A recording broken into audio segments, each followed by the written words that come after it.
এবার আর কোনো ছাদখোলা বাসে ফেরা নয় বাংলাদেশ নারী ফুটবল দলের। নেই জমকালো সংবর্ধনা কিংবা গণমাধ্যমের সরব উপস্থিতি। সাফ শেষ করে মনিকা ঋতুরা ফিরলেন বাফুফের বাসে করেই খুব সাদামাটা ভাবে। আসলে এমনটাই হওয়ার কথা ছিল।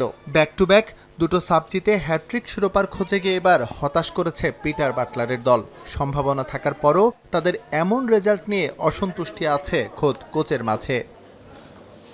তবে ভালো কিছু না হলেও সাবেক চ্যাম্পিয়নদের হতাশ করেননি যুব ও ক্রীড়া প্রতিমন্ত্রী। সাফের রানার্স আপদের উজ্জীবিত করতে ফুটবল ফেডারেশনে এসে দেখা করেন আমিনুল হক। এর আগে বাফুফে ভবনে আসেন সভাপতি তাবিথ আওয়াল। ব্যর্থতা ভুলে ফুটবলারদের দেন সামনে এগিয়ে যাওয়ার মন্ত্রণা। টিম মেট হিসেবে আমরা ঐক্যবদ্ধভাবে ইনশাআল্লাহ আমরা ভালো পারফর্ম করব ভবিষ্যতে। নারী ফুটবলারদের আপাতত কোনো ব্যস্ততা নেই। সেপ্টেম্বরে জাপানে অনুষ্ঠিত হবে এশিয়ান গেমস। সেখানে অংশ নেবে পিটার বাটলারের দল। বিশ্রাম শেষে শুরু হয়ে যাবে সেই মিশনের প্রস্তুতি। সেই মঞ্চে ভালো করতে পারলে নিশ্চয়ই খুঁজে যাবে সাফ জিততে না পারার আক্ষেপ। এস এম ইকবাল, সময় সংবাদ, ঢাকা।